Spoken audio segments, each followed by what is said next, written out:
Hello everyone, Happy New Year! Welcome to my channel, Estelle and Ladris. I am Kai, I use he, they, and she pronouns, and you're back for a brand New Year's episode of Seems Right with Watson, who won't leave me alone today. Before we get started, let's talk about it, shall we?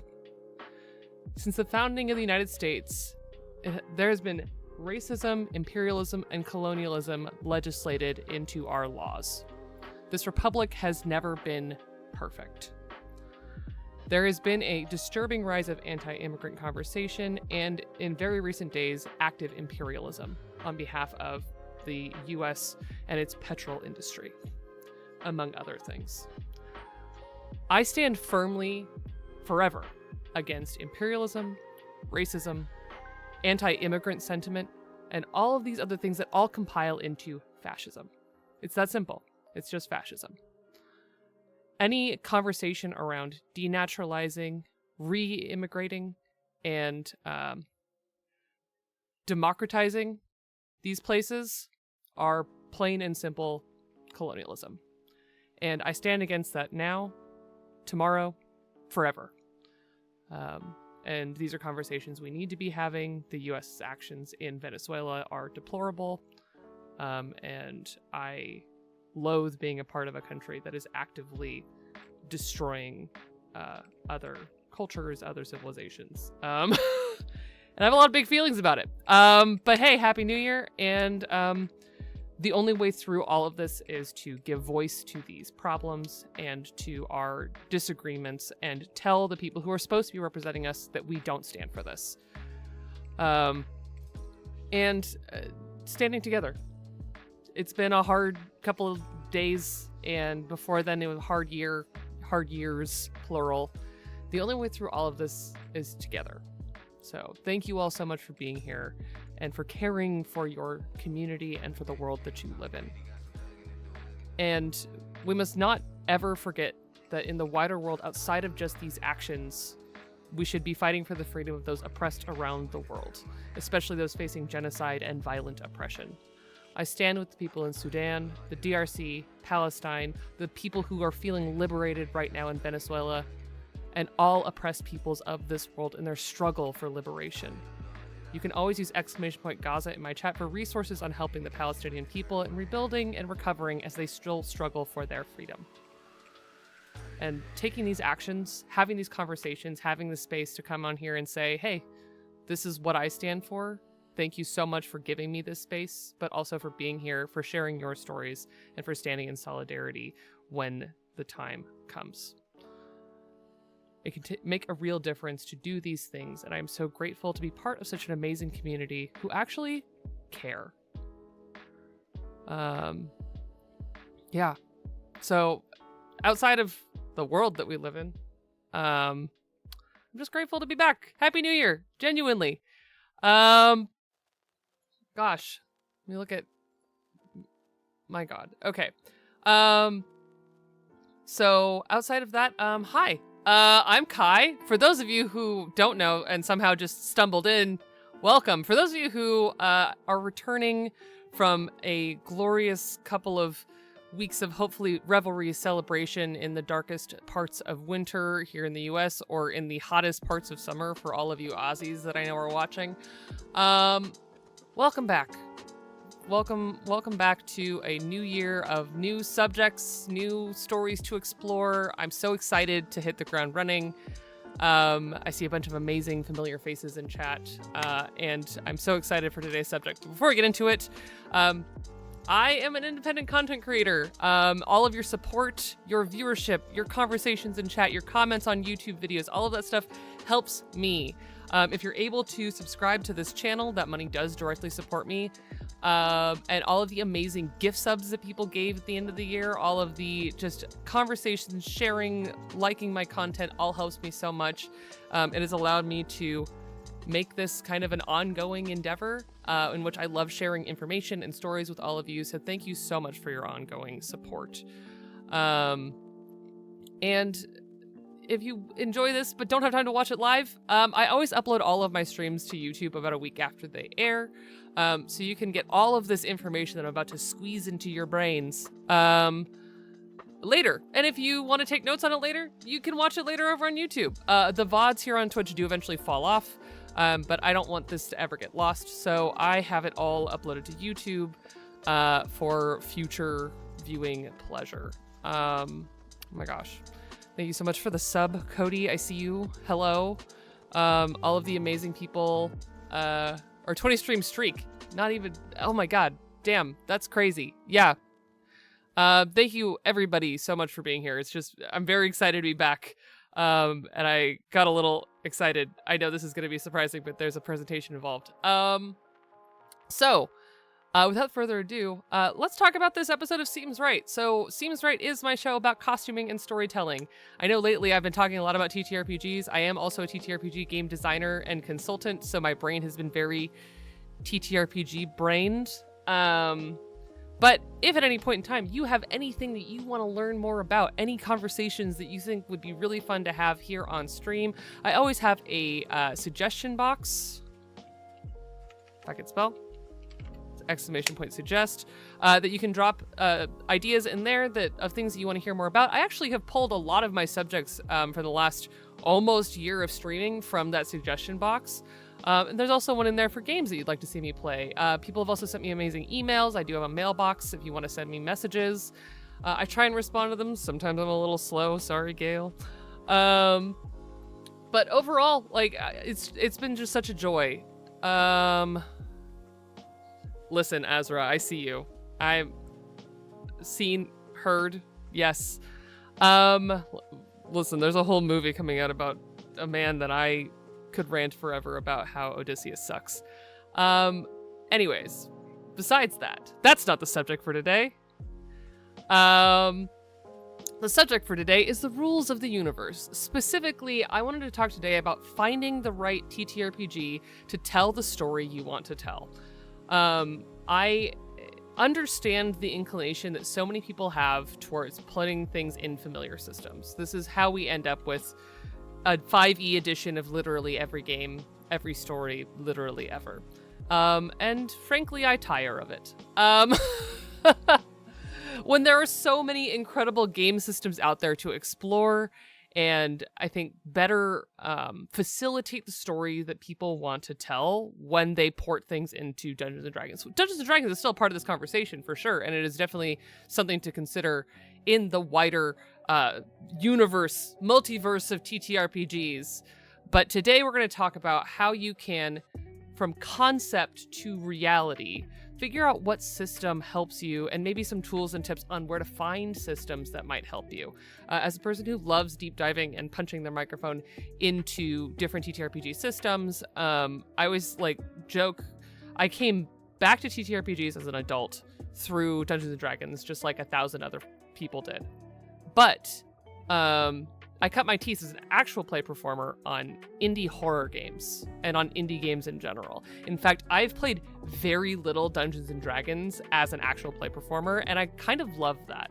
As a GM, I also have started running other games, but offline, I GM a lot of Dungeons & Dragons. And to play D&D and then turn around and facilitate other game systems like The Home We Remember or Daggerheart or the Wild Sea, or all the other game systems that I have run, I find that keeping things in just the familiar takes away from the stories that we can tell.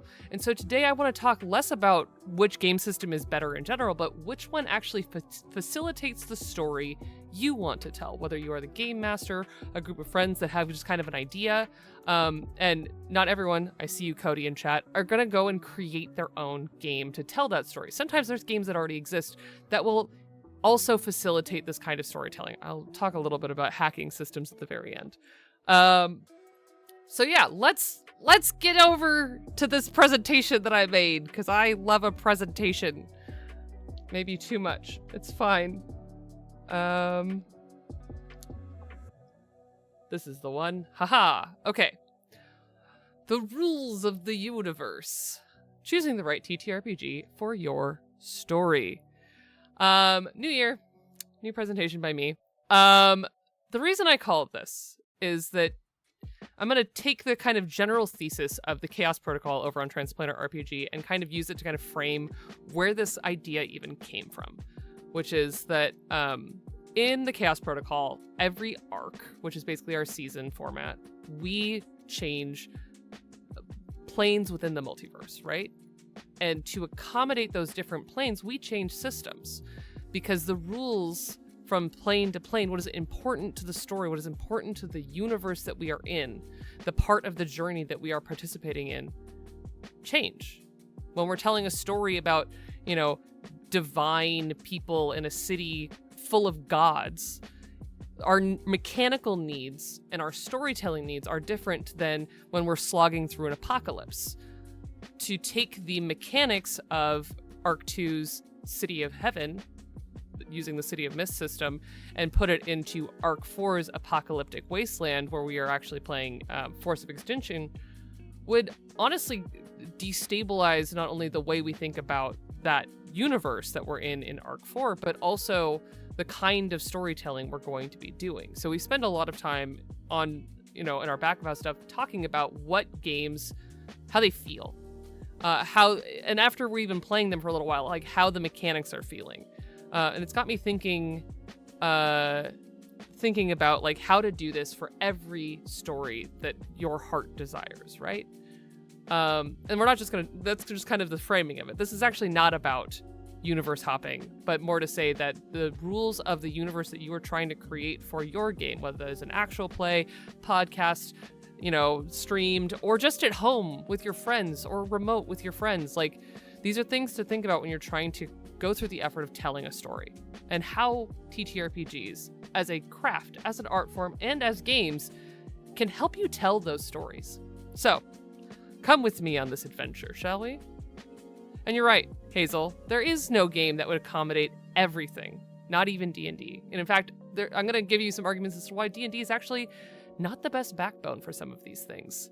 So every system, every story, I encourage you to have this conversation with yourself when you are endeavoring to begin a game. And this isn't to say that you have to know all this stuff up front. In fact, I encourage you to approach it from any direction, whether that is you and your group of friends who've never played a TTRPG before sit down and go, we want to play a game.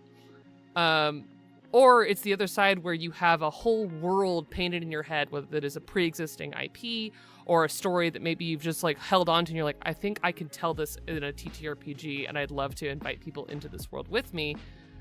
Or if you just find the game book and you're like, I like this system, I want to play Blades in the Dark, or whatever it is.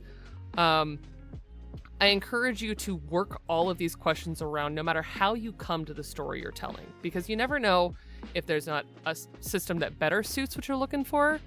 Oh, thank you so much for the resub. Time does fly. And so all of these questions are relevant not only when you're looking for the system, but trying to refine why that system, trying to find what within that system, or maybe there's a hack of that system that does what you want to do better. Maybe we're talking about, I just mentioned Blades in the Dark. I see Jason also talking about Blades in the Dark, but there's also Forged in the Dark. Maybe you want to do a heist within Blades in the Dark. Guess what? There's a system for that. It's called Forged in the Dark. Maybe you want to do courtly drama within Blades in the Dark. Guess what? There's Court of Blades, which is just Blades in the Dark, but with court drama. And so there's all of these ways to approach what you want out of a story without choosing one particular, without locking into, I'm going to play D&D. And this is not, if you want to play D&D, you can also interrogate D&D for the same reasons. Which D&D setting do you want? Are we doing Ravenloft? Are we in Eberron? Is this a Forgotten Realms story? You can always interrogate further in to find what you want out of your storytelling, whether that is a story that you have that you want to tell, or a system that you have that you want to tell a story in.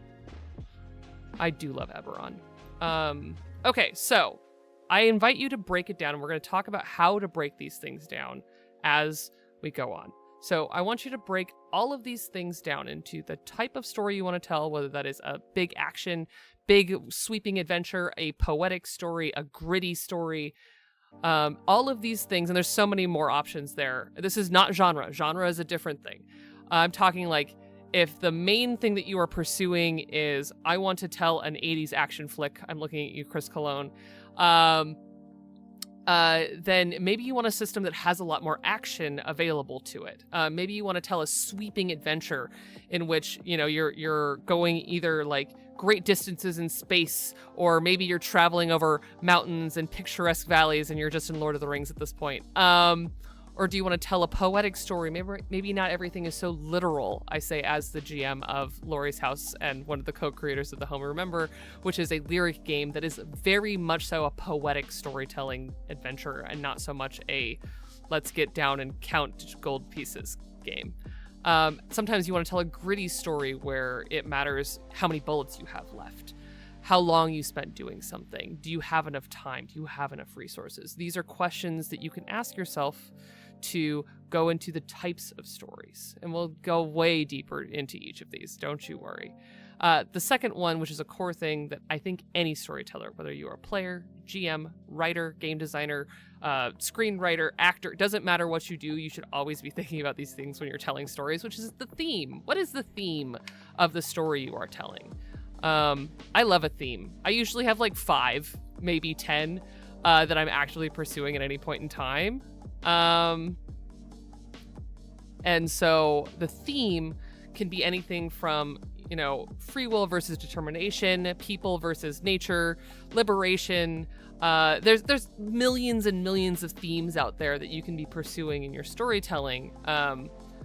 And so knowing what kinds of themes you want can actually help you narrow down the kinds of systems you want to play, the kinds of stories you want to tell within them. Oh yeah, queer monstrosity. One of my favorite themes. You can literally listen to anything ever written, played on Transplanter RPG, and you will hear queer monstrosity. Huge fan. And sometimes the theme is family. You know, it's almost become a trope at this point, but I love a queer found family story.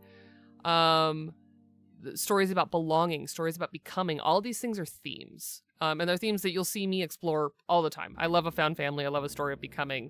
And so themes are going to be a core thing that can help guide you to the system that will help you explore those themes better. Because there are systems that are actually better for some themes than others. There's also the consideration that it's more of a like technical, but also you'll see it's kind of also thematic. It's also about what kinds of stories you're telling. Is high magic, low magic, no magic? What amount of magic or things that look like magic exist in your world? And this goes back to the whole thing of like, sometimes really advanced technology is indistinguishable from magic. We are not here to be scientists inventing new forms of creation. We are here to tell stories. And so if your science looks like magic, you could just call it magic. In this case, because we're talking about mechanics that are involved in creating something that is indistinguishable from magic, so it may as well be magic, whether that is divine magic, arcane magic, technological magic, and how much of it there is in your world, how accessible it is to your players, to your NPCs. Are they ordinary? Are they extraordinary? Etc. Etc. Etc. So these are questions to really think about when you're looking for systems, because so much of mechanics end up being about litigating magic. We'll come around to that. The genre, just the general genre. If this were a movie, TV show, whatever, what shelf would it be on in a blockbuster? Is it fantasy? Is it science fiction? Is it supernatural, modern, historical, drama, comedy? Like the list is so long. And things, in my opinion, never have just one genre. They usually have like 3. And sometimes that'll fall under what I'm calling here type of story, but sometimes it's also, one of my favorite things to say about like when Marvel started getting good was when they stopped just being superhero genre stories and started being, you know, an epic, a political thriller, a whatever, and a superhero story. The best Star Wars is a political thriller and/or, that kind of stuff. And so the genre also will help you then frame in, because there's so many game systems that are framed around genre. As a person who just did a deep dive looking into specific genre TTRPGs, like some of them are great. Some genres are very explored. High fantasy, science fiction. Some of them are underexplored, or sometimes they're only explored in a way that makes me sad. Westerns. Love Westerns. You'll notice we're not playing a Western this arc on Transplanar.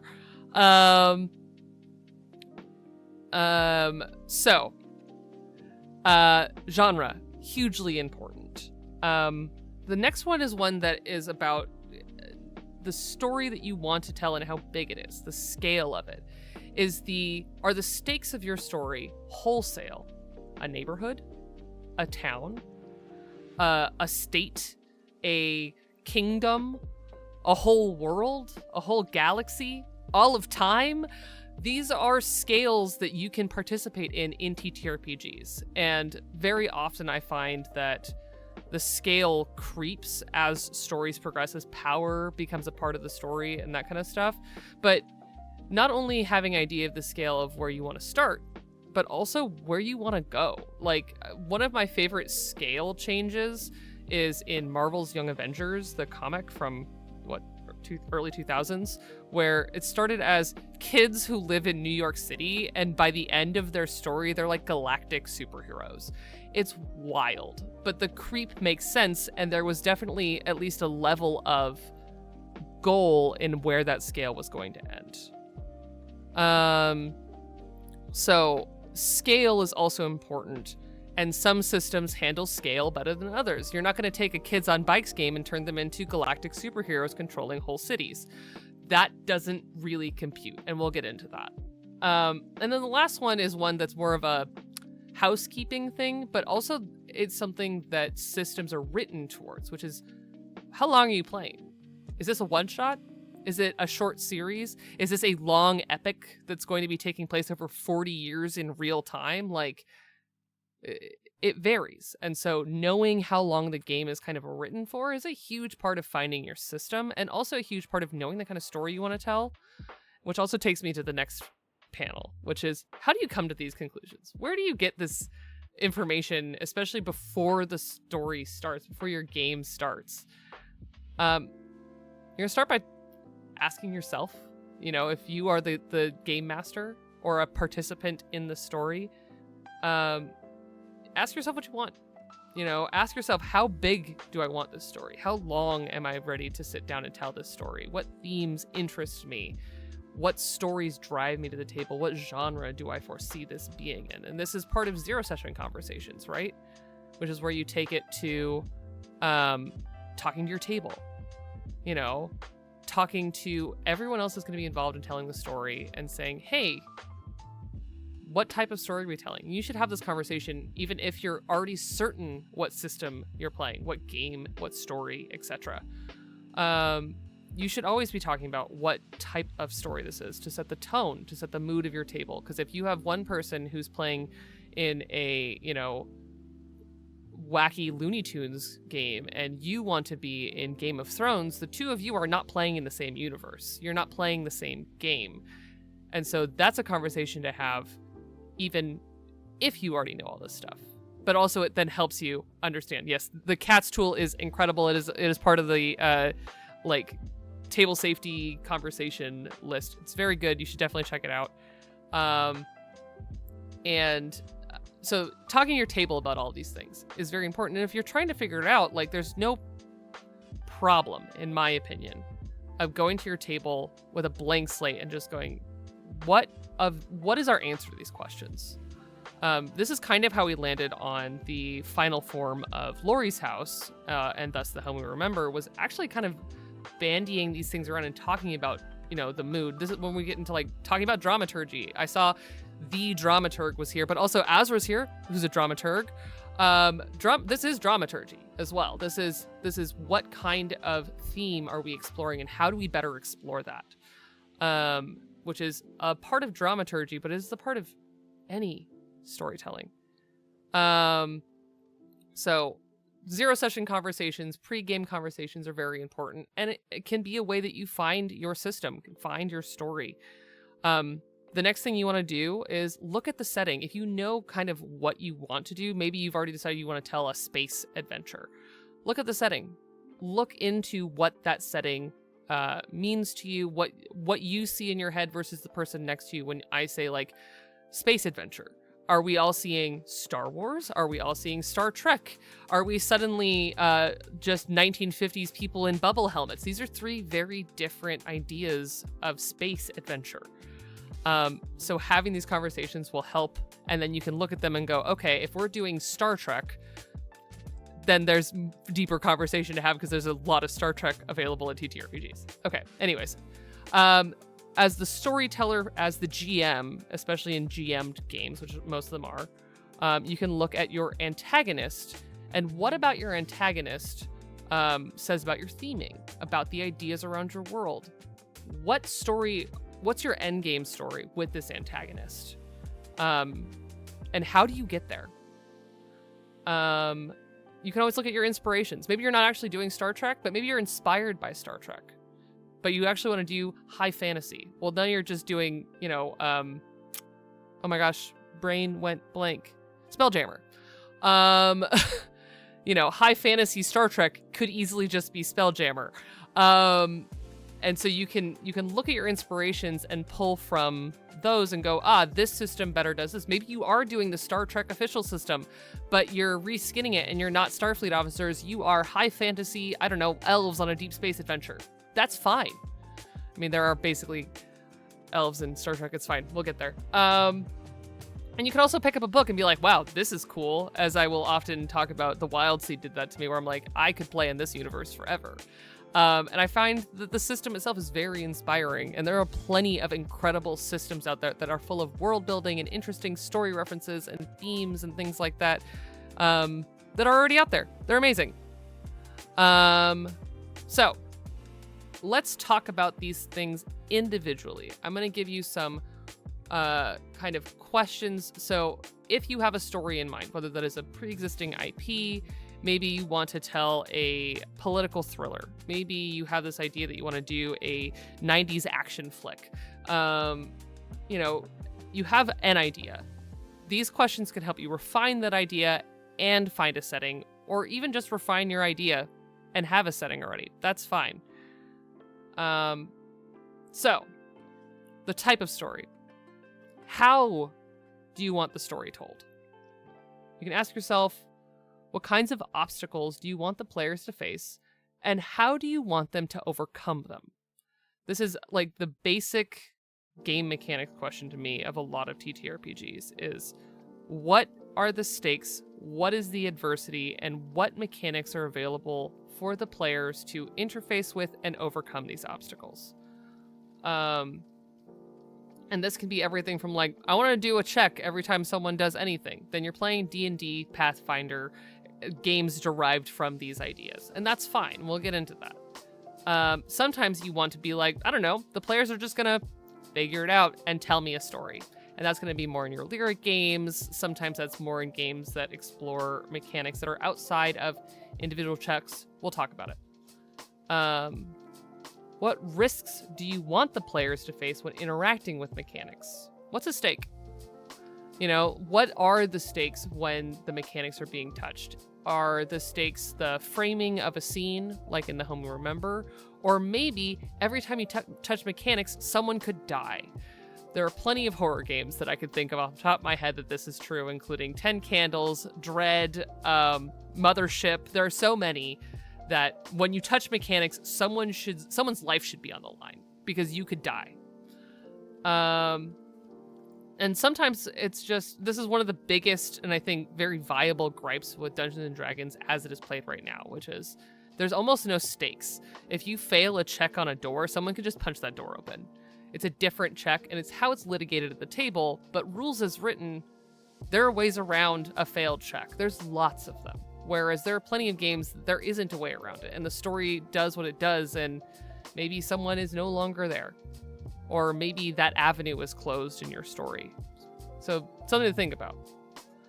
If this were a TV show, would this be a second-for-second story with risks at every turn, or is this a grand epic that can span 6 months in one episode? So, both of these are fine answers. I have seen some incredible work in actual play in which people span massive amounts of time in a single session. It boggles my brain. Whereas the running joke for my home game is we're playing 24. Because they go through everything. We learn how they pack their bags. We learn how they set up their tents. I get to hear about where they go to get food all the time. I love talking about food, so this is not a problem. And I love all of these things. I will nickel and dime my players to death in that game. I will make them play through like relatively regularly long travel sequences. Because that's the kind of GM I am. But it's something that we agreed upon and we've talked about it. And there are other games where it's like, okay, I would like to go through 50 years of time in the span of 3 sessions. And this is how we're going to accomplish this. We're not going to go through every little moment, every day even. We're going to go through and we're going to talk about, over this 6-month period of time, this is what happened. This is like 1,000-Year-Old Vampire and things like that, where 1,000-Year-Old Vampire, in literally 5 minutes, you could span 100 years without even trying. And so there are a lot of games that this is just normal. A big question that's kind of a mechanical question, but it also plays into what kind of story you're telling is, do you want resource management? Do you care about how much gold a character has? Do you care about what kind of loadout they have in their equipment? Or do you want them to just have it? Do you want the other storytellers at the table to dictate the tone of capitalism or trade or whatever you have going on? Is it important? So this is something looking at Force of Extinction, the game we're playing right now on Transplanar. There are mechanics for resources. There are multiple mechanics for resources because in an apocalypse, it's what you have. And so there are really good arguments. And I am one of the people very pro resource management in games, actually. Maybe not the biggest fan of it in all games, but I do like knowing that there might be a limit on how much of a thing I have. Because it's very real. But if you're not telling that kind of story, if you don't care about resource management, if it's not the kind of story you're telling, then know that. And that's okay. And the last one is this a story with equipment / a loadout? And some games accomplish this through knowing every single thing in someone's pack. Some games accomplish this by having a single heroic item. And the rest of it's just like, yeah, your character always has a flask of water on them. That's fine. But they have their one heroic sword or whatever it is. And sometimes it is the personalization. As a viewer of this channel, you know I like things, right? So I love a game with gear, with equipment, even if it's not mandated by the system. Like, if you go look at my notes from Arc 3 of the Chaos Protocol, I could tell you what every single item in Zynon's loadout was, even if it was not mechanically relevant at all. Because I love that kind of stuff. But it doesn't always have to be mechanized. I can just know that for me. Yes, Fallout player spotted indeed. What do you mean I spend hours just resource managing in Baldur's Gate? Anyways, so when you get into these answers to these questions, this is kind of the broad, the like totality of why you would ask yourself these questions. The system can range from by-the-moment mechanics to sweeping scenes with no rules at all. Figuring out the pace at which you want mechanics involved and how you want them to change things is so key to picking the system. And there are 3 kind of gradients to me. Frequent mechanics, for when you want mechanics to go to litigate more procedural tasks such as climbing, crafting, etc. Good for gritty or lived-in stories. This is when you're going to play out every minute of every day when you're playing Fantasy 24.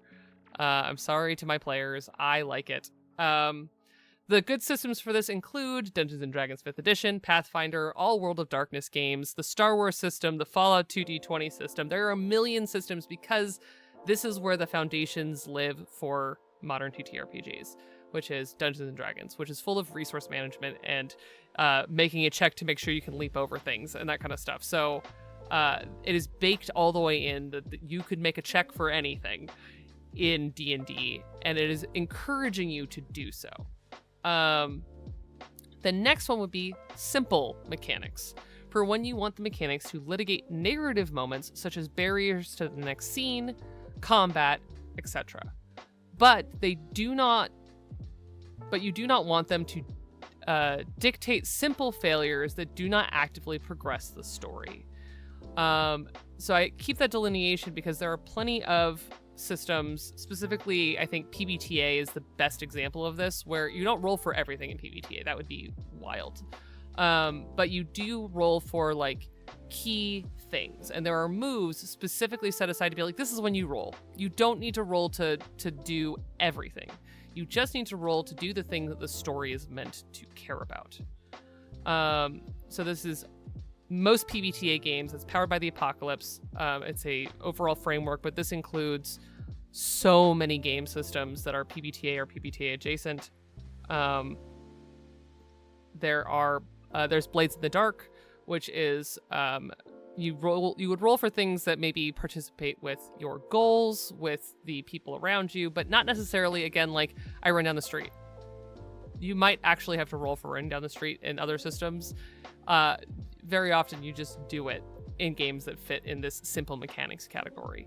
The last example I have on here is a little bit of a contested one, but it's one that I think in the heart of the way the system is written, Daggerheart is actually meant to be a simple mechanics system. Yes, you can roll for 1,000 things, but at the end of the day, you should kind of only be rolling when it matters in Daggerheart.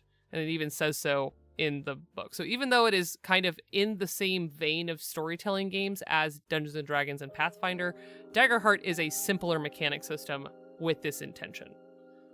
Also because if you roll all the time, the game mechanic economy gets kind of out of whack. I could talk about that ad nauseum.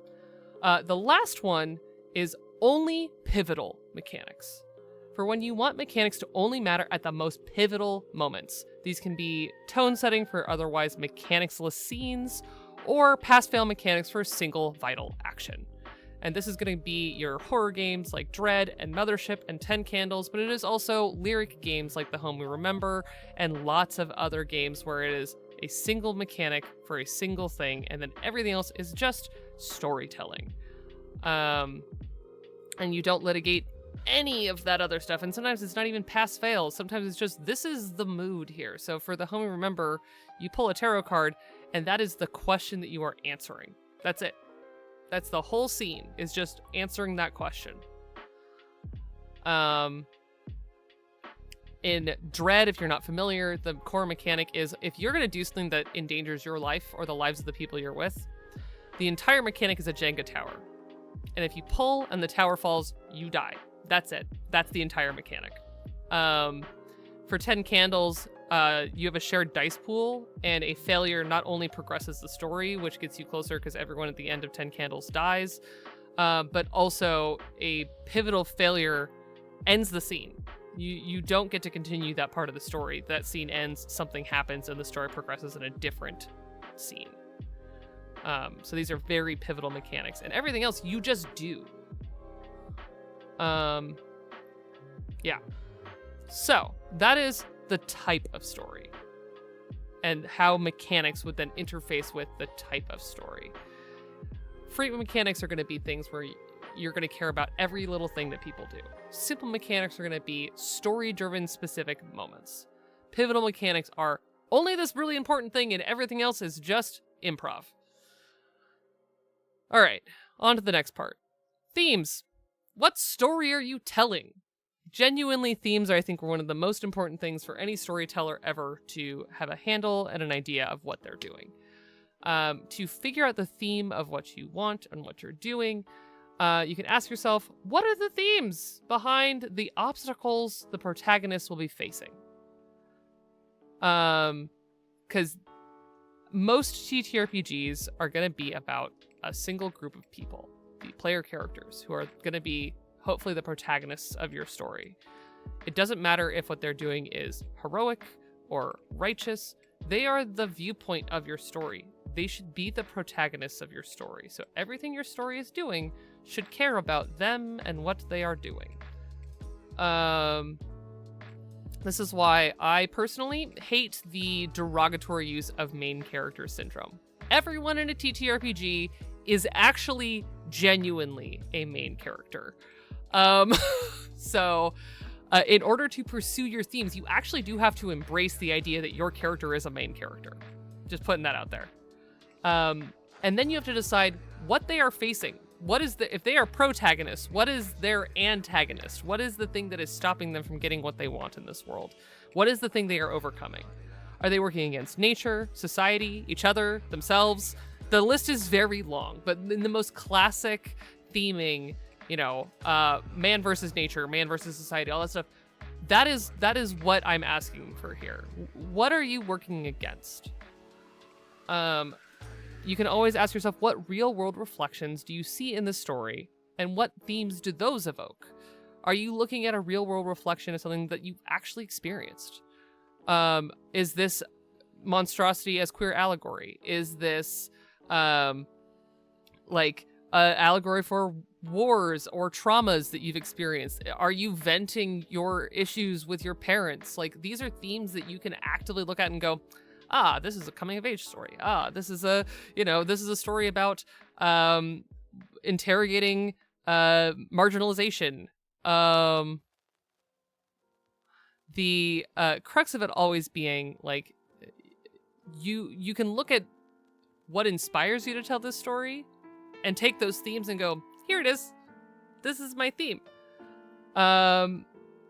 Another question you can ask yourself is, how do you also present resonant themes to the players, offering them ways to engage in the story? So if you are the GM and you have deep resonant storytelling about, I don't know, for no reason whatsoever, political corruption or colonization, how do you then put within that the invitation for other players to bring their themes forward? And what mechanics are available within the system to also do that?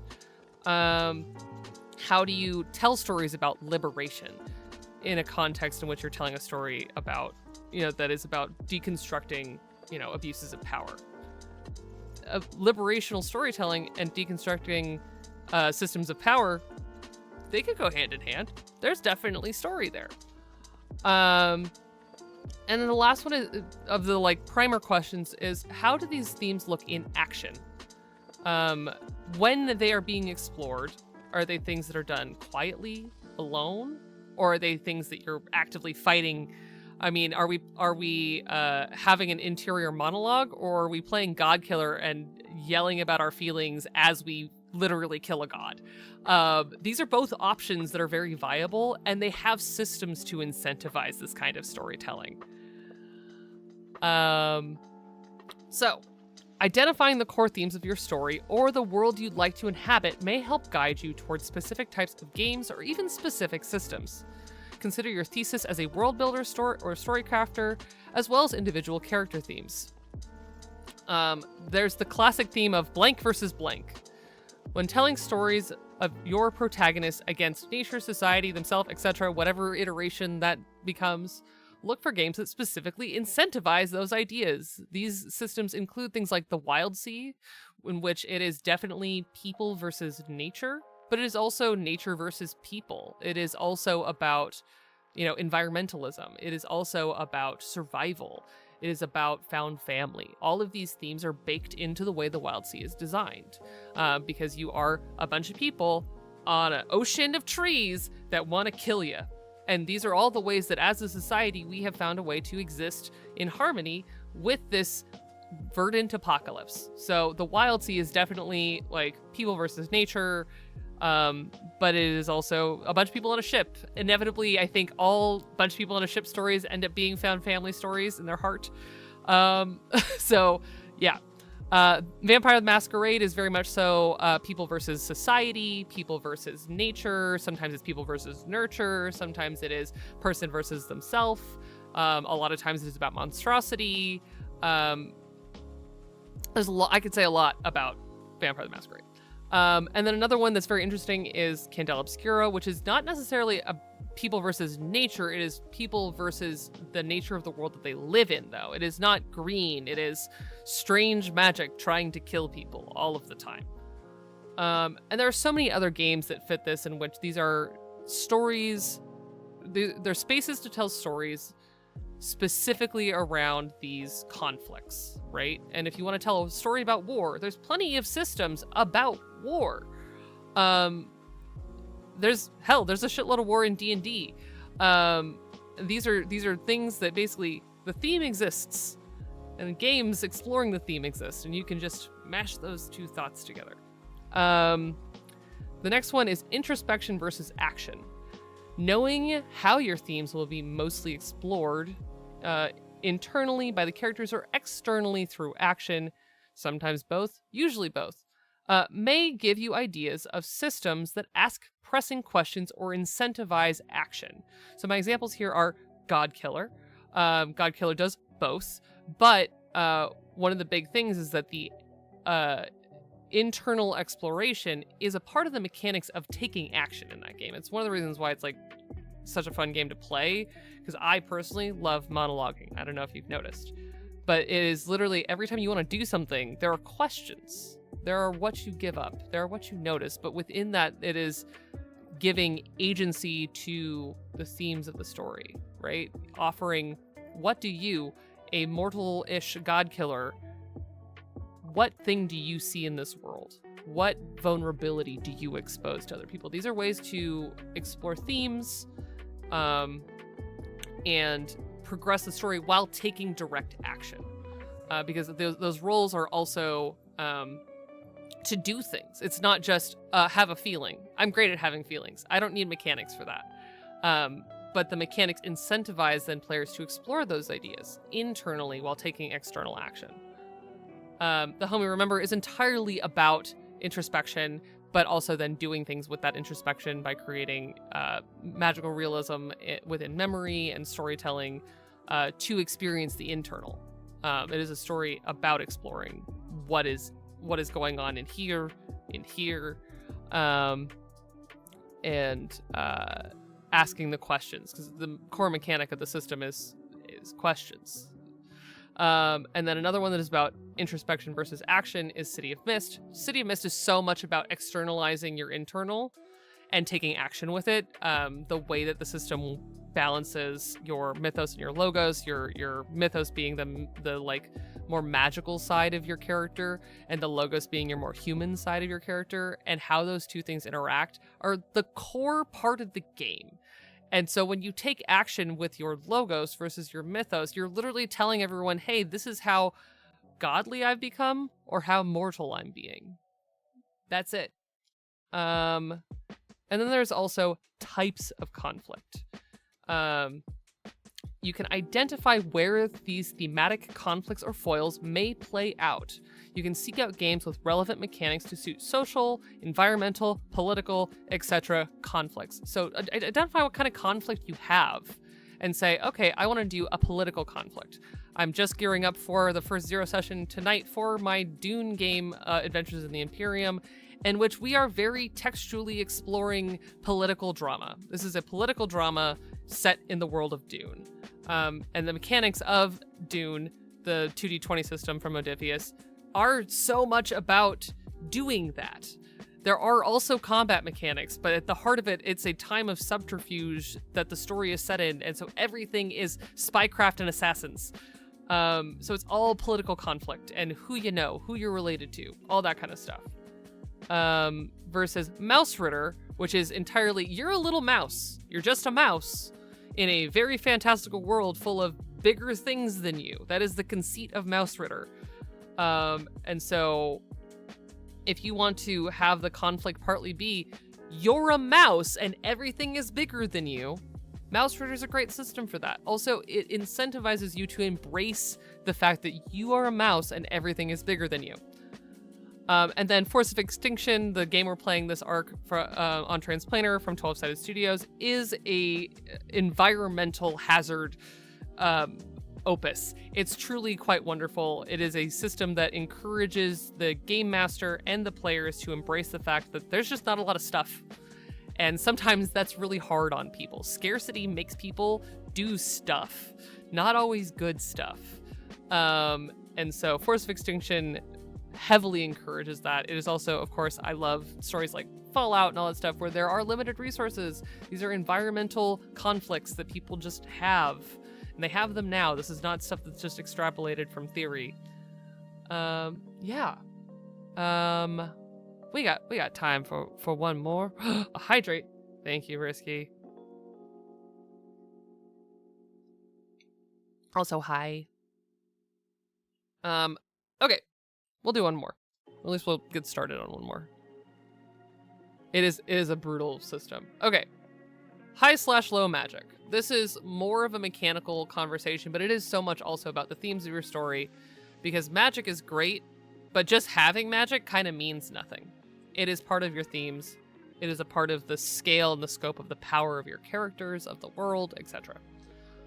So what kind of magic exists in your world? You can ask yourself, is there magic in your world? What does it look like? Where does it come from? Is the technology... Oh, well, I'll just stay on that topic for a second, actually. Magic doesn't have to be people with spellbooks. It doesn't have to just be one kind of magic. There are so many explorations of magic in things like the supernatural as a genre, in divinity and divine things and that kind of stuff. High technology, science fiction, going back to what Cody was talking about in chat earlier, science fiction is basically just fantasy. Until you get into hard sci-fi, which is frankly boring, science fiction is just reskinned fantasy. You can't convince me otherwise. Star Wars is just a fantasy set in space. And that's fine. But their magic isn't just the Force. Their magic is also starships that obey fake rules of magic. Yes, it's science. I could tell you all about said fake magic science, but it is still just magic. And knowing at least some idea of where it comes from. Does it come from limited materials? Does it come from yourself? I mean, are we manifesting magic through intention? Are we harvesting magic from nature? Are we inventing magic? Is this, the world of Runeterra from Arcane? Are we harvesting essentially unknown ancient magics? It could be anything. Is the technology of this world indistinguishable from magic? Are we in Blade Runner? Blade Runner is science fiction. It's just magic. You're making people and talking about the morality of that. That's the entire point of Blade Runner, right? So that's magic, but it's technology. That's how they pitch it. They frame it as something more familiar as technology. But if you showed someone from, I don't know, like the feudal times where there wasn't technology like what we have now, when their highest technology was like, a mill with a donkey, then if you showed them a car, they'd be like, that's magic. And that's kind of how I kind of broach science fiction in general. What mastery is available to the player characters over this magic? Is this something that they can learn to wield? Does everyone learn how to wield it? Do you only have 2 casters and then a melee person who doesn't know any magic? Or maybe they know a little bit of magic because everyone knows a little bit of magic. Maybe, people use magic to organize their paperwork. Maybe people use magic to make a phone call. Could be anything. And then the same question goes for everyday people. Do everyday people have magic, or is this a superhero situation where the thing that makes them unique is that they have magic and no one else does? What are the limits of this magic? And does it pertain to everybody? Is the limit that you're giving a piece of your life force away to control magic? Is it that, it's a limited resource like it is in Dune, where spice is essentially just magic. It's magic fuel. It does magic stuff. But it's limited. Is it the Force, where it's everywhere and there is kind of no limitation other than you, the person using it? And are the limitations the same limitations for everybody? Or maybe some people are more inclined to magic than others. Maybe it's about how you approach it. Maybe it's about a field of study. Maybe it's the list is so long. So understanding what your engagement with magic in your universe looks like is actually a really important part of telling a story with any kind of magic or thing that looks like magic. And then the last question that I always think about when I think about like comics in particular is what can stop it? What's the kryptonite of magic in your universe? Is there anti-magic? Is that also magic though? Do you have EMPs in your world of science fiction? That kind of stuff. And then we'll do this slide, and then we're going to go on break. Knowing how much magic or things that look like magic you want to have in your world will certainly help narrow down the kinds of games. Seek out systems that have a comparable amount of magic within the system to what you want to play with. And I specifically say that because so many people take game systems like Dungeons and Dragons that is made to have magic. Huge sections of D&D do not work without magic. And then they say, and this is a no magic world. Okay. So sorcerers and clerics and paladins and warlocks don't exist in this world at all. And even if you reskin it, why reskin it when you can go play a system that has more diversity of choice than a system that's about 60% magic? Anyways. The other side of it is you can play a system that is meant for no magic and try and put magic in it. And sometimes that works, sometimes it doesn't. But if you want to play rules as written of a game system,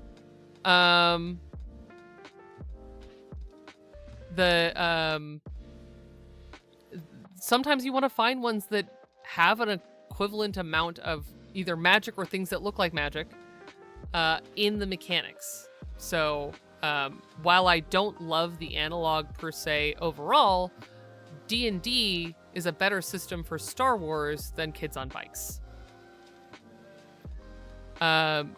Because the magic there is still magic. And you can reflavor things to be technology that looks like magic versus a system that just doesn't have magic in it at all, which Kids and Bikes has supernatural magic in it, but you get my point. So magic, science, divinity, however your magic comes from. While many systems have mechanics for magic in the sense of the arcane types of magic, you can identify what kind of magic you're interested in and how much of it is in your world. And some gradients of this are the Invisible Sun, which is a very, very, very, very magical system. Everything is magic. So much so that it's like in excess. Everything is magic to the point where it's actually kind of dangerous in Invisible Sun.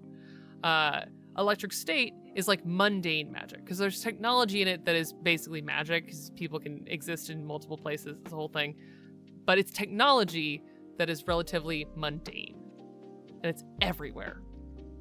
And so there is magic, but it is magic with a like background radiation amount of magic and not like, holy shit, everything is magic all the time, Invisible Sun.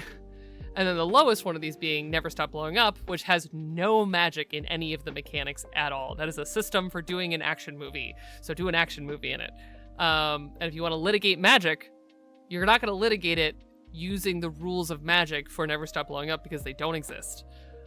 The limitations of magic. When looking at systems, consider how big you want your magic to be. Is it mundane magic that suffuses everything, like Electric State? Is it unusual to see? What constraints do you want your players to have around magic? So Vampire the Masquerade has very clear constraints around doing things that look like magic. There's the whole masquerade part is about keeping magic away from the mundane world. And so there are consequences in the mechanics of Vampire the Masquerade for doing big magic where everyone can see you. Versus things like Exalted, where you're basically a Final Fantasy character ulting all the time, where everything is huge magic. Versus Blade Runner, where there's magic everywhere, but doing big magic kind of doesn't exist. You do like mundane magic technology, and that's it. And then the last one would be rules of magic. Is magic in your story as big as the imagination? How do you fairly then litigate magic usage within a story using mechanics? Do you want rules around it, or are you trusting the others at the table to just tell an even story?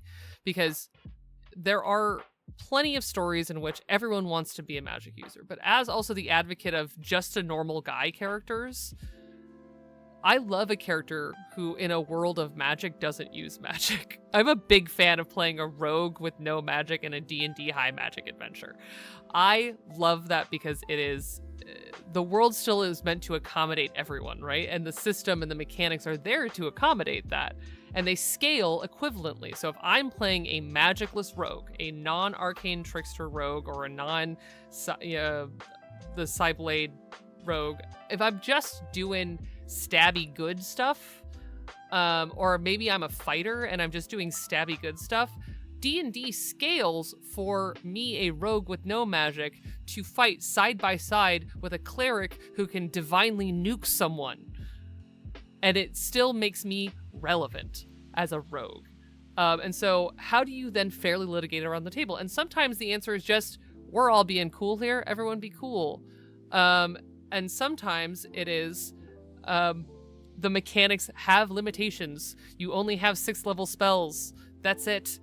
And so some examples of this from no litigation to very high litigation. For the Queen and the Home We Remember have no rules around magic. You just do it. There's a lot of incentive in For the Queen to have magic in your world, to have things be completely not based in reality and have things that look like magic. But because of the way the story works and the engine of that game, there's no rules. You just say it exists and it does. And the same thing is true for the Home We Remember. The magic there is more artistic and poetic than it is, at least rules as written, you can do whatever the hell you want, are more about the internal exploration than literal magic. So you can be a dragon next to someone who just works at a gas station. And these are fine. There's a balance there because the mechanics don't incentivize having more magic or less magic.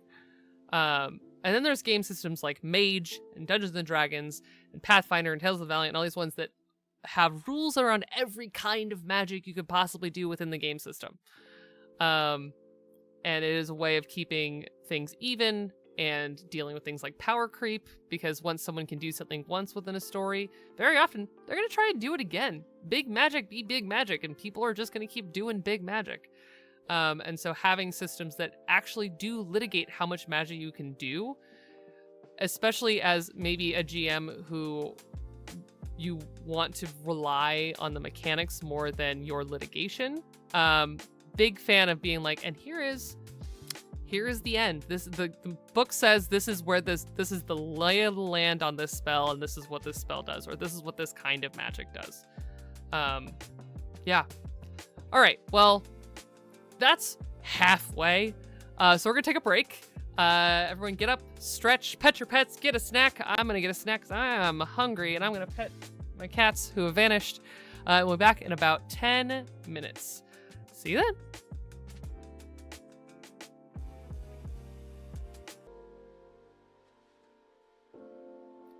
Hello, everyone. Welcome back from break.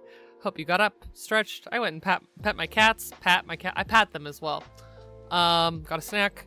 And I'm ready for more. But first, before we get back to our presentation, I have some channel point redeems.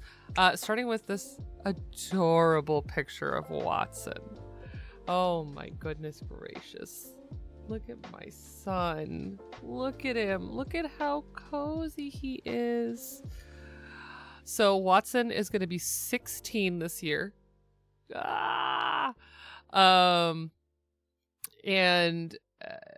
couldn't figure out why he was being so grumpy. And a couple years ago, I had gotten him a heat pad for the winter and it had stopped working. And the other day, my mom was over and he was still just like, meow. He'd walk up, he'd go to where he likes to lay down, and he would go, meow. And he was asking for us to turn on his heat pad that had stopped working. And so I replaced it, and he has been living in that spot since I replaced it. It's not that cold. I live in Southern California. It has been chilly, but now he is, he lives there now. This is a photo from yesterday, and he was so cozy and so cute that I had to take a picture of how very adorable he is. So even beach cats get warm heat pad. He's so good. He's good, baby. He's there right now. Okay, now for dice. So I feel like I don't use this thing enough. It's so fun. So 1,000 years ago, when I made my first gunslinger, I was getting this. This is a Elderwood Academy little Kickstarter. But the inside of it is so fun because I was playing a gunslinger. I know, surprising to no one. And so I had, there's 2 sets of dice in here. There's a miniature metal set of dice that I love. But also, I was playing someone with a revolver, and specifically revolver damage from the mechanics we were using are D8s. And so once I take them out, there are, you'll notice, 6 chambers. And in each of them is a miniature D8. And so I could keep track of how many shots were in my revolver and the damage that they were doing. But they're so tiny. Look at how little these are. My camera won't even focus on it. It's like, no, that's not a dice. For scale, there's a regular D8.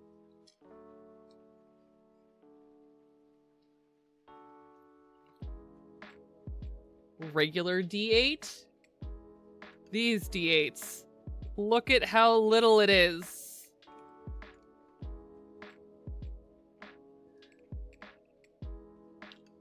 So I love that set.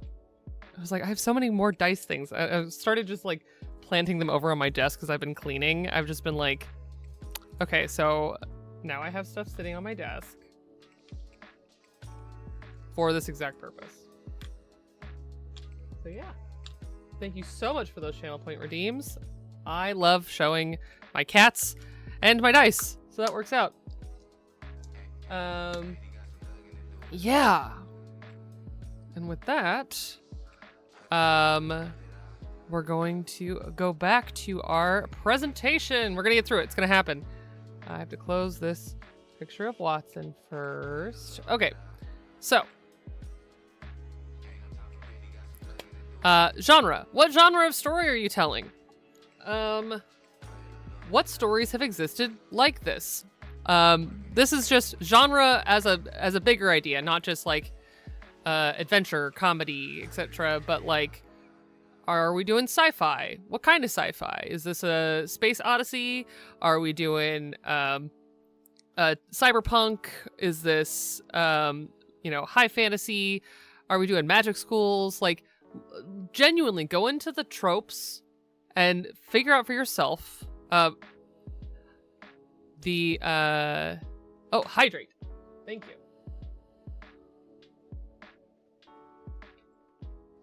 Figure out for yourself what within those genres are the tropes, are the because tropes come from expectation. They set expectation, they exist, and we acknowledge them because they are a part of the thing. Like horror is a genre of tropes, right?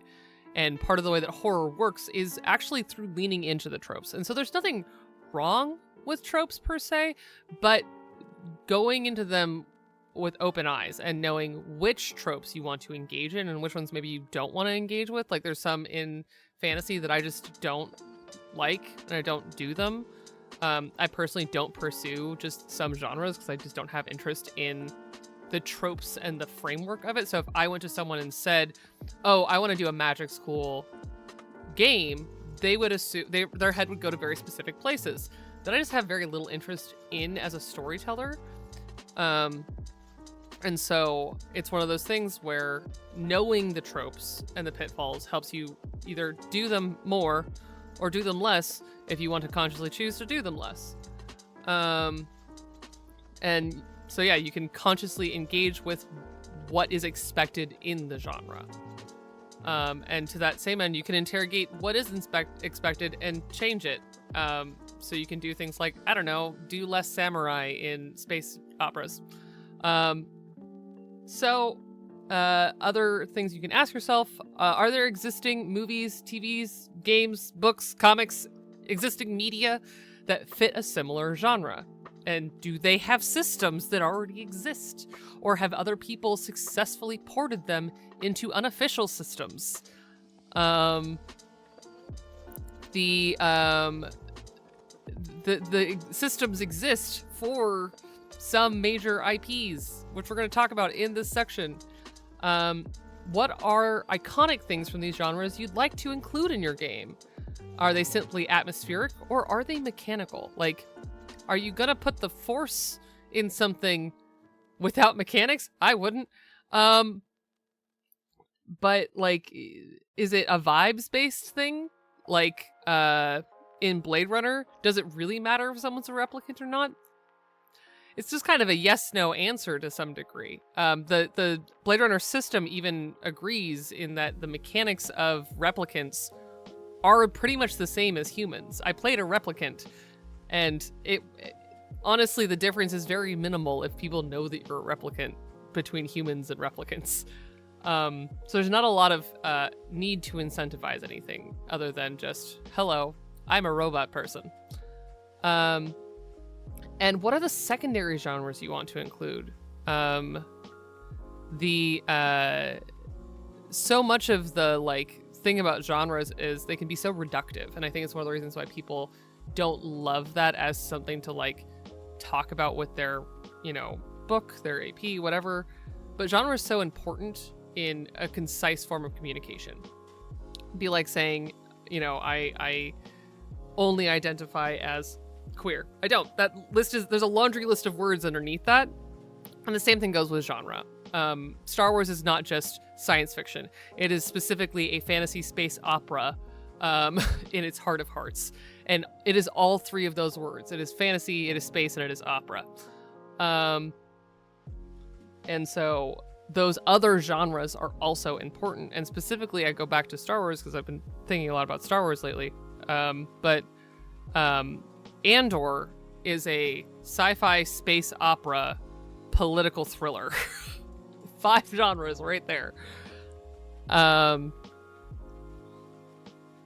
So, most TTRPGs have genres baked into their systems. Identifying what your story's genre is can help you find similar games that may have genre-specific mechanics that may suit your gameplay. You can have more than one genre in a story. You should have more than one genre in a story. Sample genres include sci-fi, fantasy, western, action, superheroes, political thriller, etc. You'll notice I've already talked about all of those genres because they're the ones that I like. Big archetypes. Some genres offer archetypal concepts such as the paladin, the noir detective, etc. Find what parts of those archetypes are fun for the story and seek them out in systems.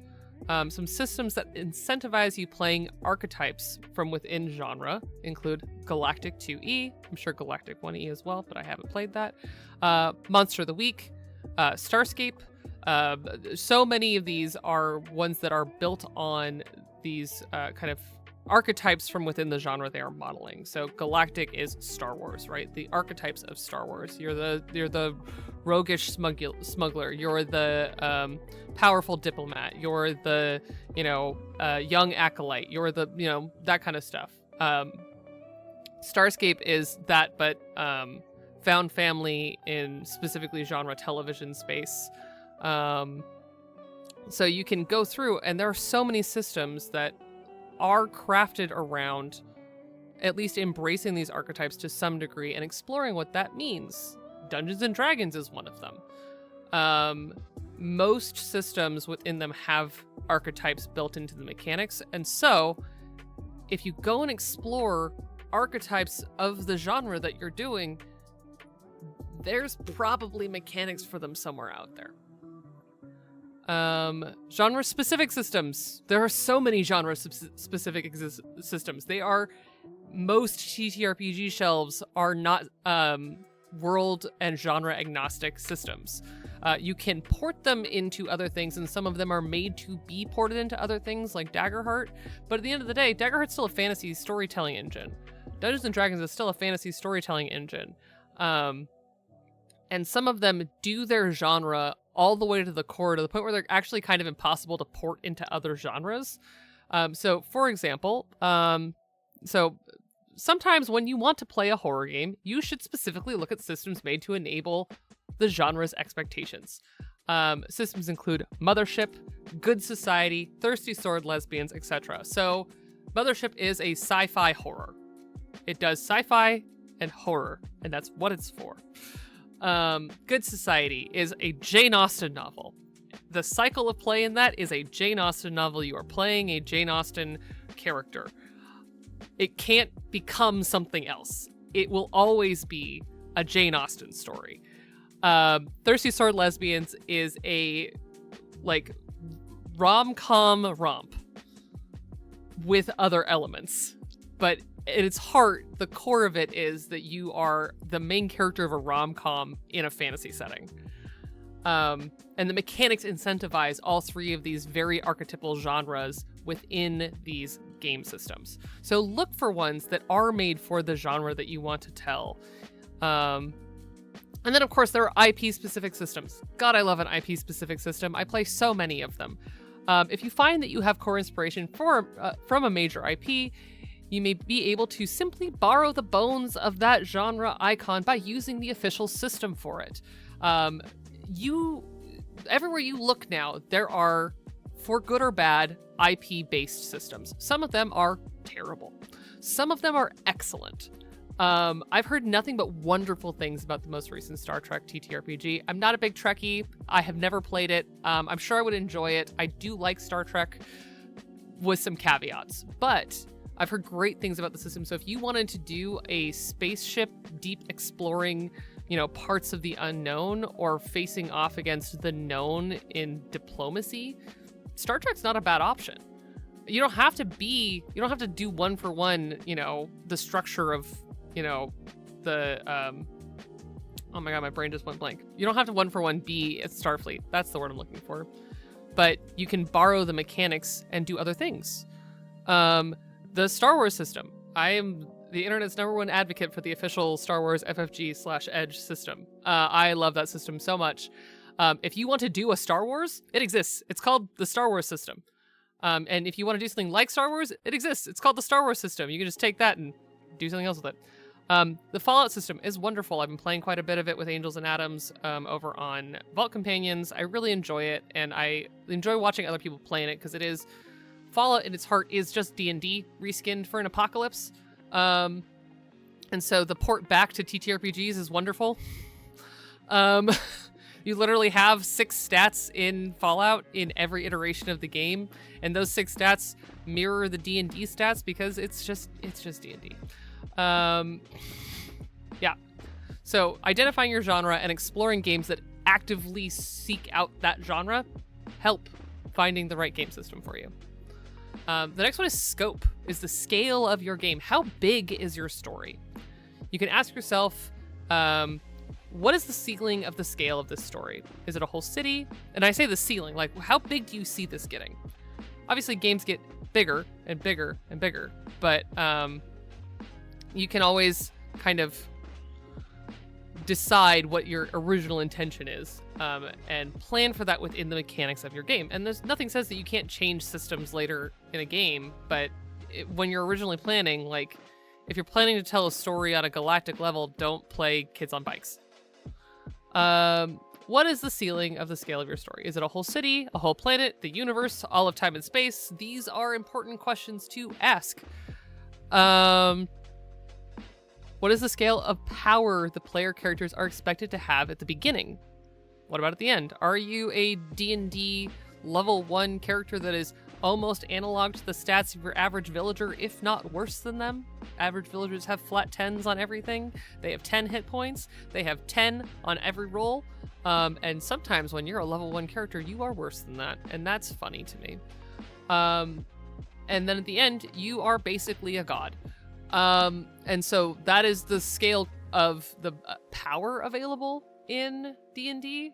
And the world should accommodate that. You don't want a level 20 wizard who's still just the janitor of their high school. that doesn't do anything with it other than janitoring and doing janitor problems. You can solve that with prestidigitation.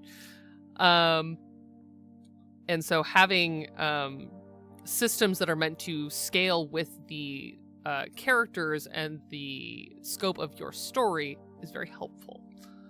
Do you want the story to include massive groups, space travel, magic invention, time travel?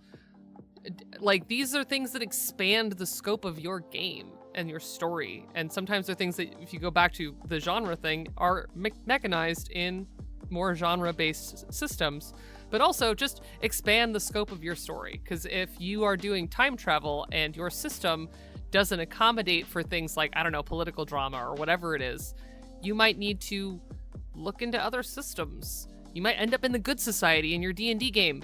I don't know. That'd be funny. But systems help manage the scope of the story. So if you are in charge of massive groups, something that I've been thinking about a lot, because the Dune system has 2 different scopes written into the mechanics. There is like grunt level soldiers and people who work in the houses, just your average like working class person in that universe. And then there's also the like ridiculously powerful, ultra wealthy people of the Imperium, and the game is written to be played as either or even both. But they make a point to say, like, don't have a game with the air of a house that also is actually mostly about people who fuel the ships, because they're 2 very different rules around what they can do within the universe as written. And then the last question is, what does a quiet moment look like to you in this story? Is it alone in a private room or in front of grand vistas? What is the quiet side of the scope of your story? So, knowing the scale of your story you want to tell is important in general, and in some systems, it does better on a larger scale than others. Having some idea of how big your story is can help guide you in finding systems about a single neighborhood, a city, a country, a planet, etc. So there are 3 different scopes here, and some examples of game systems that I think play really nicely into those scopes. Stories next door. Many TTRPGs only concern themselves with one neighborhood, part of town, etc. These games may specialize more in local stories and local characters with roots in their communities. This includes games like Kids on Bikes, The Home We Remember, and The Good Society. These are games entirely about the person next to you, someone that you're going to see tomorrow when you walk out your front door. Sometimes it's the person you live with. It could be about an entire apartment building, but these are games that are meant to be about you and the person next to you, and that's it. There's mid-scale adventure, when a story is about a whole city, a kingdom, or even a single planet. There may be more things to consider, like travel, diplomacy, or even resource scarcity. Systems that do this and are meant for this are things like Force of Extinction, where you're not going to think about the entirety of the global infrastructure, but you're worried about the part of civilization that you are in. Forgotten Realms, Dungeons & Dragons specifically, because D&D can become a multiversal planet-hopping adventure very easily, but if you just stick to essentially the scope of Baldur's Gate 3, it becomes a story about that one stretch of Faerun, and that is the scope I'm talking about. The One Ring system, my beloved. Middle-earth is not very big. It's the size of Europe, because it's Europe. And so the One Ring system keeps the scope pretty clear and has mechanics specifically to make you feel the scope of that map and how far away everything is when you travel only by horses or walking. And then there's macro exploration. Sometimes you're going to be dimension hopping, galaxy skipping, or even going to interplanetary war. And some systems have tools to aid this. This includes Dune Adventures in the Imperium, Star Wars, Starscape, etc. These are ones that are meant to go big hopping. Go all over the place. So the idea here being, you're not going to use, Starscape to tell a story about 3 kids in their backyard. Whereas Kids on Bikes, that's literally what it's made for. Yeah. Is that Cody, the editor of Starscape, in my chat? So funny. So yeah, scope, important. Also, lots of systems that incentivize it. And then the last one is duration. How long are you telling the story for? Not only is this a conversation to have with your table in general, you should always have some idea of scope of your game, duration in this case of your game, but also like how long are you able to tell it? What is your goal for this story? Do you know the ending conflict you want? How far is that conflict away from the beginning of your story? Both in the fiction and out of it. How long do your players have to play? That's a real factor here. How long do you want to spend on non-core plot elements, including things like shopping, resource management, grinding for XP, etc.? What happens if you want to go past the planned ending? Does the system even support that? And how much energy do you have to put into this game? Like, that's just the GM question is always, do you have the time and energy to even do this? How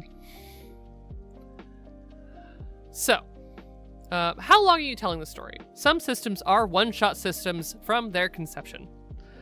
Some are meant for long-term play. Knowing what the time commitment is from your players and how long you're interested in telling the story can go a long way, not only to setting expectations for your table, but also finding a system that suits the story you want to tell. So I have it in 3 categories. I'm sure that if given time, I could splice this into like 10 categories, but I'm going to try and keep it to these 3. One-shot wonders. 1 to 3 sessions, depending on how you play. Some systems are succinct stories that are meant to be consumed in 1 sitting or maybe 2 to 3 sessions at most if you chew the scenery. I love chewing the scenery. But if you're playing a one-shot system, play a one-shot. The systems that I have for examples here are 10 Candles, where literally rules is written, everyone dies at the end. So that's an end point, and it sure does end. Dread, again, that's a game that sustaining it for too long, I don't know if you've ever played Jenga for too long, but it becomes just like literally a thing of unsustainable little X's until there is nowhere else to go. And so you only have so many moves until that game ends. For the Queen is a 1-sitting game. There's literally rules to either play it for an hour or 3 hours, and that's it. That's the whole game. There are plenty of great indie games out there that are written to be like 1-sitting games. There are also plenty of fun adventures for pre-existing systems that are written to be 1-sitting adventures. I highly encourage you that if you just want to play a game and don't want to think forever about a game, plan a one-shot. They're great. They're also, in my opinion, actually one of the hardest things to do as a GM and storyteller, because I can go on forever. I've been playing the same D&D game for 5 years. The thing about a one-shot is it makes you really distill down all of the other questions that I've asked in this to 1 sitting, 1 scope, 1 genre, and that's all you have because you have 3 to 6 hours. So I'm actually a really big fan of one-shots. I don't run enough of them, and do heavily encourage you, especially if you're a forever GM who runs like long campaigns, play a one-shot. It'll be good for you. The next one is a mid-length romp. This is going to be anywhere from 3 to 15 sessions, give or take. Sometimes it's a little bit flexy in there, but these are, I think, the majority of TTRPGs. Their sweet spot is about 15-ish sessions at the most. Many people don't have multiple years to dedicate to a single story, or if they do, they're worried that the real world will intervene. Every joke ever about scheduling adults is actually the BBEG is real. Like, I'm sure that many people in this chat have experienced how hard it is to schedule a bunch of people to play a game and keep them interested and invested and have the energy to come back and do it again. And so a lot of TTRPGs, I think that their best setting is if you're planning like maybe 10 sessions, including a 0 session. I have plenty of, as a performer, I have plenty of games that I'm like, this could go on for literally ever, and I'd show up every session. And there are some that I'm like, I don't know how we could sustain this. And so one of the examples in here, I'm actually going to talk about specifically why I think the Electric State and Blade Runner as well aren't meant to sustain much longer than like 10-ish episodes, 10-ish sessions.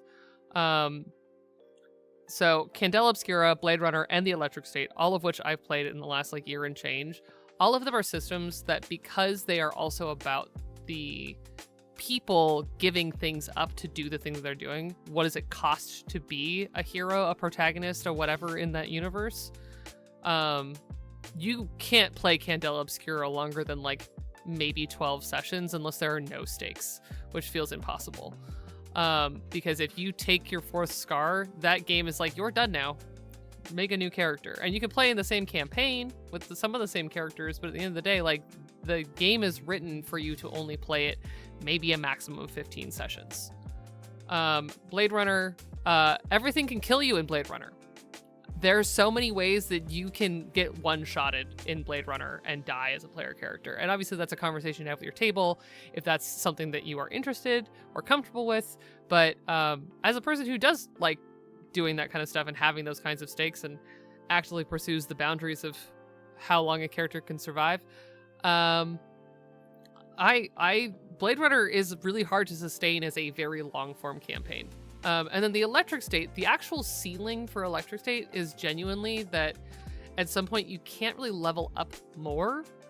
And the leveling gets actually kind of silly at some point because you keep on gaining these abilities, which are really cool and helpful and very fun, don't get me wrong. But you can tell, as written, the Electric State peaks out at about 15-ish to 20 episodes. Because at some point your character sheet is fully, like, you have every available talent. All of your stats are fully leveled up. So it is definitely one of those, like, this system has a terminus point. It's also a very deadly system where you can get stuck into basically the internet forever. The last one is one that everyone thinks about when they think about big TTRPG campaigns and things like that. They think about big epics. Heroic Epic, 15 plus sessions. Games mechanically built to long-term allow characters to grow and give very little mechanical ceiling with thoughtful advancement. I say that because people, I think, sometimes level up their long-term campaigns way too quickly, and suddenly your characters are level 15 and you still have 3 more years of plot planned. Good luck. This is going to be systems like D&D, Daggerheart, and the One Ring. I feel like the One Ring is kind of the shortest term of all of these, because again, like Electric State, there are ceilings, I think, to where it's fun to level your character up, but I can see how a One Ring game could go on for a good, like, 50 sessions. Because there's all these phases that are meant to kind of not be about things that would level you up. Rules as Written One Ring, I think, is a slower game system as well than a lot of the more traditional TTRPGs. Fascinating. The way that game is designed to reflect enjoying traveling, because that is literally a part of Tolkien's work, is he just liked that Europe is pretty. And it's built into the system. Daggerheart, their leveling system is meant to scale with the characters, and with thoughtful progression, I could see a Daggerheart campaign going on for many years in the same way that D&D. It takes a long time to get to level 20, especially if you're tracking XP. So long-term campaigns, those systems are built for it, and they're meant to make the characters mechanically scale over time, without having to, create things on your own to tell your characters, hey, you did a good job. Yes, and One Ring characters can have heirs. I actually do know someone who used that rule. We had someone use it in Unsung Tales. So technically, Hanar, our dwarf, has an heir who is a hobbit. And I love it so much. We never got all the way through because Hanar never died, thank God, or retired. But Hanar did have a child in our game. Very cool. I think that mechanic is so neat. And like the Yule phase and all that stuff, I can go on forever about the One Ring system. I think it's almost a perfect system. That's fine.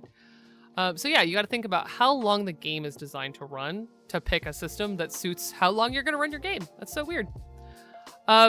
So this is my parting thought to all of you. If the game of your dreams doesn't exist, do what you love. And I say this with all love to people that I know, looking at myself in the mirror. If the game that you love exists, you don't always have to write it. You can write games. anyone can write games. And I know that there are many amazing game designers here who do design the games they want to see in the world. That's fantastic. But also, if you are not a game designer, do not have time, energy, etc. to put towards being a game designer for a game that you just want to tell a fun story, find systems that you like and make like Victor Frankenstein without the hubris, chop them up, and take what you need to play a game to tell the story that you want to tell. And so yes, that is the big breadth of how I go about choosing my TTRPG systems, how I think is kind of the best approach to thinking about finding a good system. And thank you, Gail, for that hydrate. And yeah, nothing says learning to be a game designer like stealing from great systems to cobble together your own little monster of a system. So yeah, I love that, and I also love system jumping. Like I completely adore doing it on Transplaner, but I also have literally I have Follow Me Down because my home game has a lot of Greek myth inspired things in it. And so if a player character ever dies, I'm going to, if they ever want to recover that player character, I'm going to make them play Follow Me Down because that's fun for me. And having other systems that you can incorporate into your main system, I think is cool. And there's a lot of ways to do it. You can put mini games within your game. You can do the same characters in different systems like they do on Taino Tales, especially with the Mythic Initiative, and now with Doomsayers. We've played 2 systems. Mythic Initiative has played 3 systems, I think. And obviously Transplaner, we're on our 5th, 6th. We've used interlude systems, so I've lost track of time on that one, but we've played a lot of systems over there. So I heavily encourage you to go and explore other systems when you have a game in mind, when you have a story in mind, because there are amazing games out there. And if you go and search for a specific genre, a specific style of game, and you're not finding what you're looking for, look for the secondary genre. This is, one of the things that I did a lot. I hate to break it to you, the games that are out there that are Westerns are terrible. It breaks my heart. They're terrible. There are not good Western games out there. There's like 2. Maybe 3, especially ones that are not deeply racist. So look for secondary genres. Like there are incredible sci-fi games. There are incredible survival games. There are incredible horror games. You can go and if you don't find your first choice of genre, the second choice, I can guarantee you there's cool systems out there that will support the stories you want to tell. So you don't just have to reskin things into D&D, because actually sometimes you're doing a disservice to the world and the story you want to tell, the duration you want to tell it, the kinds of agency you want to give to your players, etc., etc., etc. So yes. Also, Erica, you're not counting all the games Kimani is playing, which that's for later. I'll yell about that later. So yes, thank you all so much for going on this very long journey with me. And happy first presentation of the year to all of those who celebrate. This has been a blast. I obviously could talk about this forever. But I will stop for now. And say my goodbyes for today, at least for a couple hours. So I guess that's the first thing to talk about is what's going on for the rest of the week. Well, in let's see here, 3 hours, I will be over on Happy Jack's RPG for our live 0 session for our brand new series, Dune. It's Apostates of Dune. That should give you some idea of the kind of story we're telling. Where we've done a little bit of pre-gaming on character generation. I'm very excited about the character that I am going to be playing. It's going to be such a good time. It's 4 players who are very good at playing kind of messed up people, all being messed up in a really messed up universe. So I'm so excited. Let's see here. So that's tonight at 7 p.m. Pacific, 10 p.m. Eastern over on Happy Jack's RPG. I will be going through game mechanics, character generation, and we're also going to build our house that we are affiliated with in the world of Dune. And then I'm offline tomorrow, But on Wednesday, I'll be back with more Baldur's Gate. We're going to continue with our adventures with Aspen, who's hopefully going to make it back to the Emerald Grove with Halson. I'm so excited. I love playing Baldur's Gate with you all. This Thursday, there is nothing, but last Thursday, there was a new episode of Lori's House, the Home We Remember actual play that I am the GM of. It is such an incredible episode. I cry just thinking about it right now. If you have not listened to this most recent episode of Lori's House, I highly recommend going wherever you get your podcasts and checking that out. If you haven't caught up yet, there's an amazing story out there waiting for you in which I'm actually GMing and I talk a lot. Playing the Home We Remember, which is the system that we wrote for this game. I forgot I have commands for these things. So you can go check that out now, because this is Thursday last week. And then on Saturday, we'll be back with more of the Chaos Protocol over on Transplanar RPG. I'm so excited to be back. We were done with our winter hiatus. We've got some fun stuff in the works. A little bit of teaser out in the announcements from today, so you can go check that out. But also, we're going to be back playing Force of Extinction, and nothing bad will ever happen to us. Right, C. Thomas? I saw that you were in chat. And then on Sunday, I forgot Friday exists. I'm not online on Friday. And then Sunday, we'll be back for more Angels and Atoms over on Vault Companions, playing Modifius's Fallout 2D20 system, where I play Mart, a very normal robot who doesn't at all just think that he's James Bond. He does. He thinks he's James Bond. And we're going to be doing a ballroom episode. Very excited. That's going to be a whole thing. So yeah, you can come and enjoy more Angels and Atoms on Sunday at 5 p.m. Pacific, 8 p.m. Eastern. And in general, I will be back. Regular streaming schedule from here forward. You can go check out my new cute calendar that I made over break. I got really excited and made a cute calendar because the old one I've been using since 2023 and I was tired of it. Yeah. Wow. Good times. I think that is everything for now. No. Other stuff on the horizon. I have more things happening.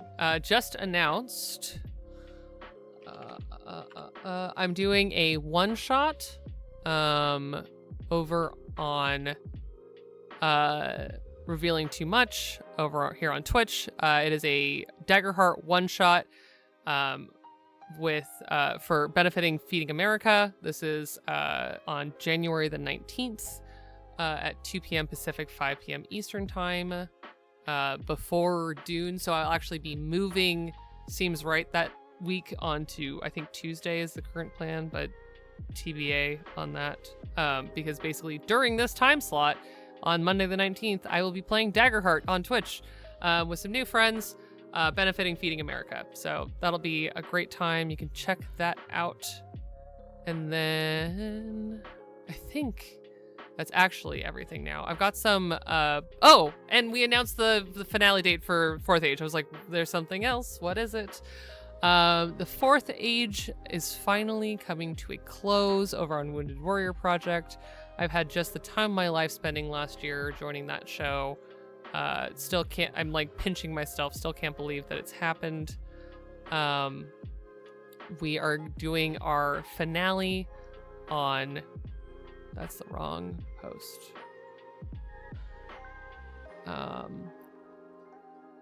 We're doing our finale on Tuesday, January 13th at our regular streaming time at 12:30 p.m. Pacific, 3:30 p.m. Eastern time over on Wounded Warrior Project. It will be the finale of Book 3 of our multi-year spanning One Ring campaign.